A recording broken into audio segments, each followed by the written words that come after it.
Now, 18 months ago, Elvis Munis began a grueling challenge, cycling 50,000 miles around the world to raise money to send 10 students to university in his native Tanzania. His epic journey across 41 countries began on January the 13th this year in Chile in South America. From there, he travelled up the west coast, through North America and across the Bering Sea.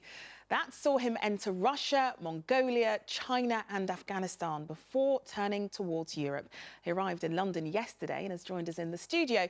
From here, he'll go through Germany, France and Spain before the final leg sees him travel through the north of Africa and to his final destination, the foot of Mount Kilimanjaro in Tanzania.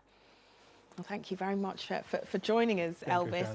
It's a long way that you've travelled so far to get here, and you've got a long way to go after you leave London. And you've brought your bike in to show us. Are you tired of riding that yet? No, not real. I get a good feeling with her, and I'm feeling very comfortable with her. So it's the only thing I have for the long days. So we are good companions. So what is it like to cycle that journey? Are you doing it on your own, or do you have other people joining you? It's a solo mission. I'm just alone, even though I got some few friends joining me here and there, but it's just for the few days up to 1 week. But yeah, it's a solo mission. And why did you decide to do this? Where did the inspiration come from? Well, it's a burning desire inside me to see some changes in the country I come from and in the continent I come from.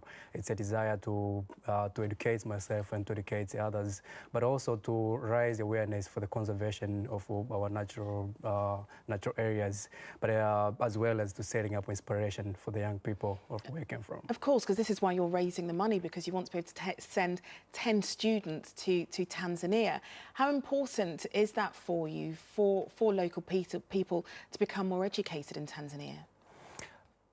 Well, it's a very important thing because it's based from myself. I've been trying to pursue higher education in order to contribute for some changes in my own community, and I travel across the country and then across the continent, and I find it's the same thing repeating. There is a big lack of education, the access to get education, especially the proper education to make changes and pulling the wheel of development in the continent. Well, I did have a look at your blog today, because you have been updating your blog on a regular basis whilst you take this journey.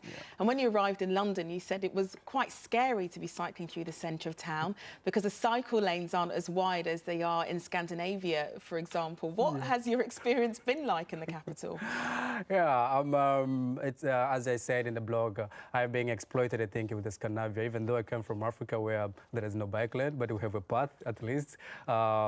It's when I hit the London, it was I was expecting to be it's a big city, so I was expecting that bicycle has its own lane and so forth.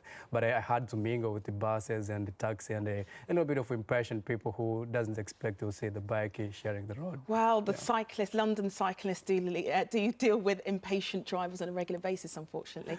Well, Elvis, thank you very much for joining us, and good luck with the rest of your journey. All right, thank you very much, Alan.